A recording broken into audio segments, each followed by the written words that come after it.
Picture this. You're floating in the middle of the ocean. No land in sight, no boat, no bottom.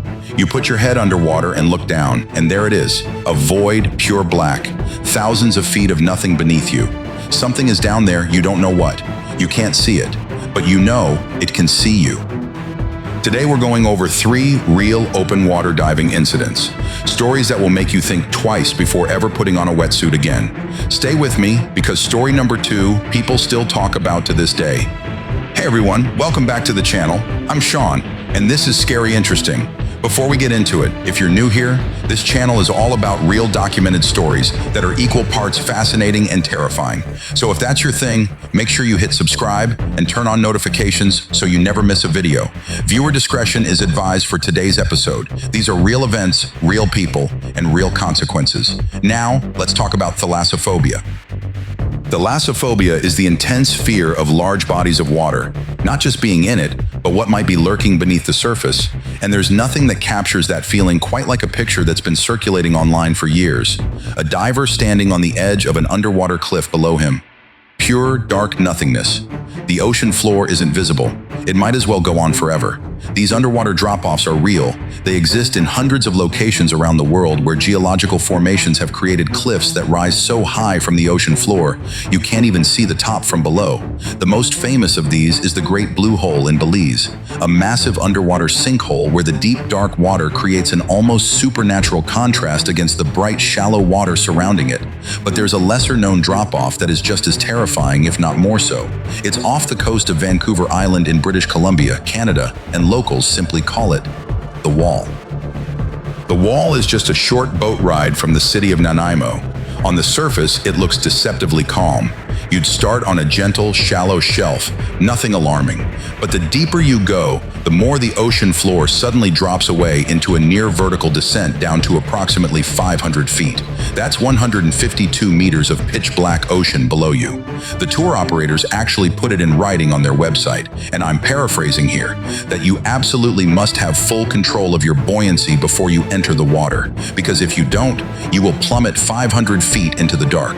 Despite all that, the Wall is a wildly popular dive site. It's packed with marine life. Seals and sea lions have been known to swim right up to divers, curious as puppies. So as terrifying as it sounds, people go back again and again. But in October of 2013, 3 men planned a technical dive of the Wall targeting the deeper sections that most recreational divers never reach. Now, technical diving is a completely different beast from recreational diving.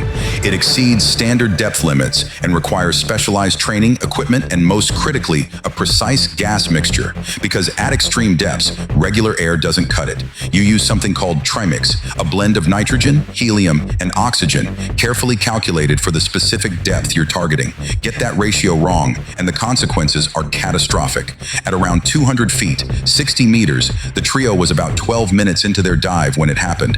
One of the men lost consciousness completely and began an uncontrolled free-fall descent down the Wall. His dive partner reacted immediately, chasing after him, catching up at around 250 feet. He tried desperately to revive the man, but he couldn't. And then, whether from panic, shock, or a technical error, the dive partner made a catastrophic second mistake. He ascended fast, way too fast.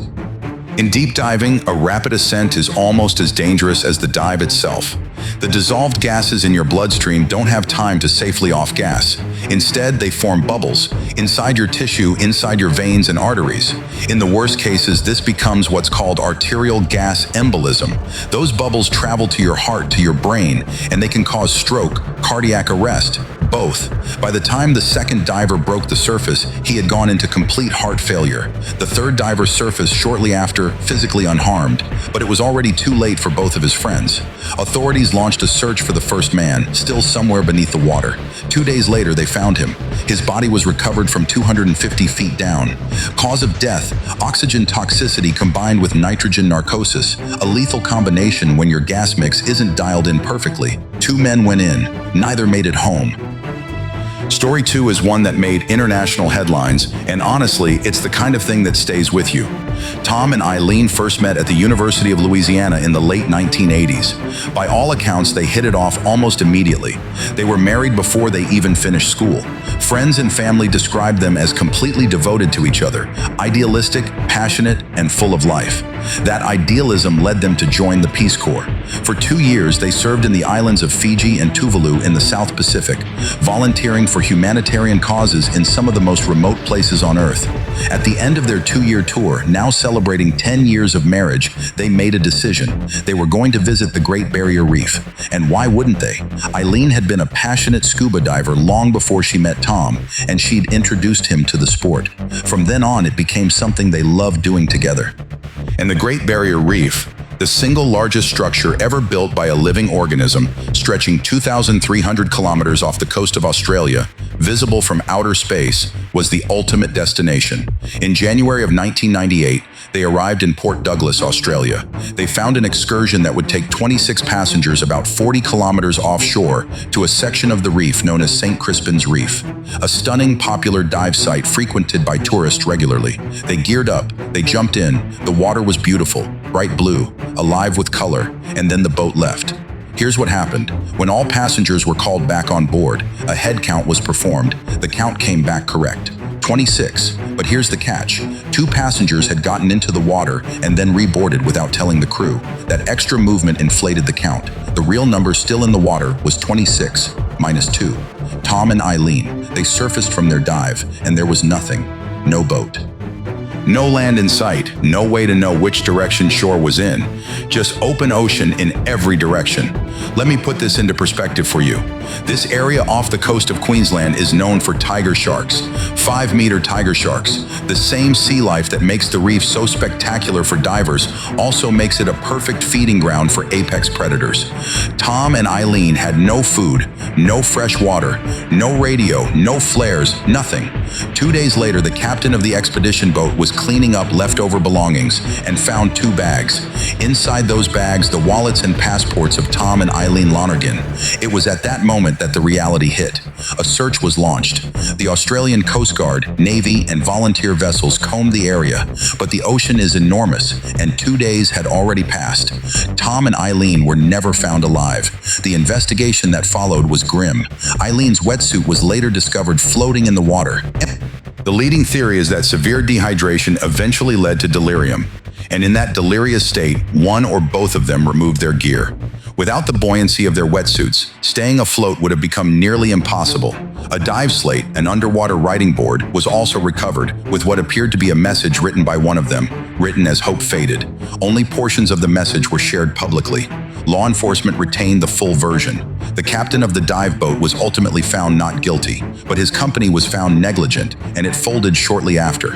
In the aftermath, Australia implemented strict new regulations for all dive operations, mandatory sign-in and sign-out systems, multiple headcounts, emergency communication protocols. 2 people were forgotten in the ocean, and the world changed its rules because of them. Our final story takes place not in open water, but inside a wreck, one of the most dangerous wreck dives in the world. In 1951, Italy launched what was considered the crown jewel of ocean liners, the Andrea Doria, nearly 700 feet long, 3 onboard swimming pools, over 1,800 passengers and crew, the very definition of luxury at sea. But from the very beginning, she had a problem. The Andrea Doria was top-heavy, hit her from the side, and she listed badly, sometimes dramatically. This was apparent on her very first voyage, when a wave struck her broadside and she listed 28 degrees. 5 years into her service, in 1956, she was struck by another vessel, the Stockholm, in heavy fog off the coast of Nantucket. The collision caused her to list so severely, she never recovered. She sank approximately 11 hours later. Fortunately, unlike the Titanic, she was well equipped with lifeboats. Of the 1,706 people on board, 1,660 were rescued. Remarkable, given the circumstances. The Andrea Doria now rests 160 feet below the surface off the coast of Massachusetts, out of range for recreational divers, but not for technical divers, and that's exactly the problem. Since the wreck was first explored, at least 22 people have lost their lives diving it. The wreck has become increasingly dangerous over the decades. By 2010, after more than 50 years submerged in salt water, the structure had deteriorated badly. The upper decks had collapsed, the hull had fractured in multiple sections. Routes that were safe to dive 10 years ago are now inaccessible or actively unstable.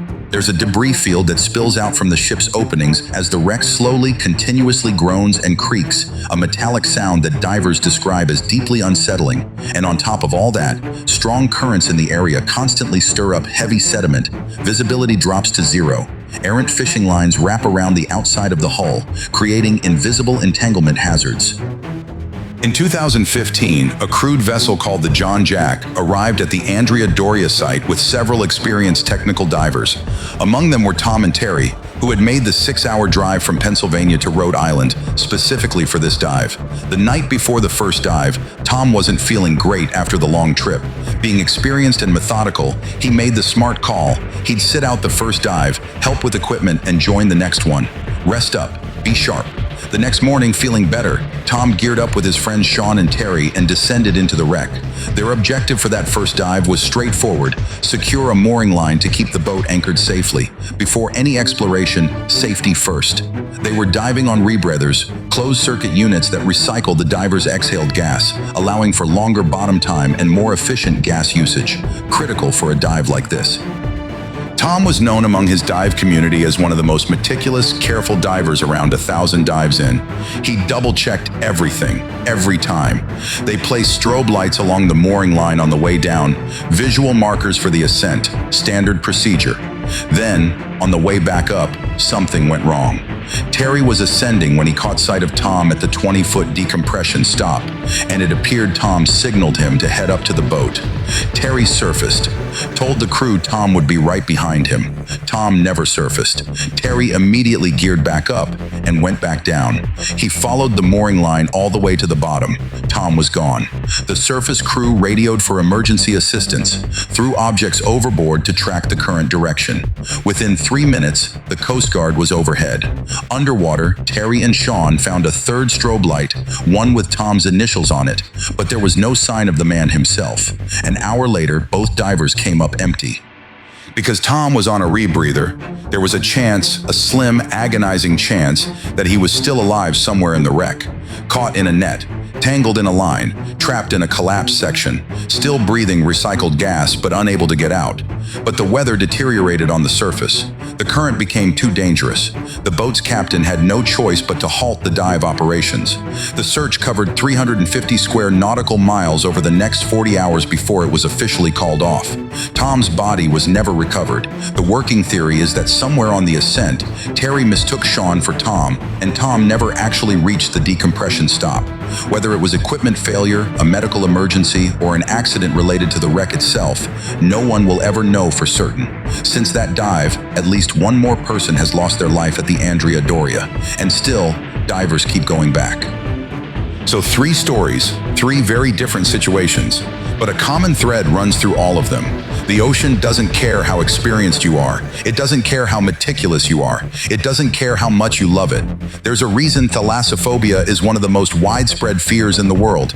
Because deep down, no pun intended, we all understand that the moment you enter the open water, you are no longer at the top of the food chain. You are a guest in a world that operates by entirely different rules. Tom and Eileen Lonergan went diving at one of the most beautiful reefs on Earth and were never seen again. Tom, an experienced technical diver with 1,000 dives logged, vanished inside a famous shipwreck. 3 trained technical divers went to explore the wall, and only one made it back. These weren't reckless thrill seekers. These were people who prepared, who trained, who cared. The ocean ultimately is just bigger. If you made it to the end of this video, thank you so much for watching. It genuinely means a lot. If you found this interesting, you might want to check out some of my other diving videos right here on the channel. Links are in the description. Drop a like if you enjoyed it.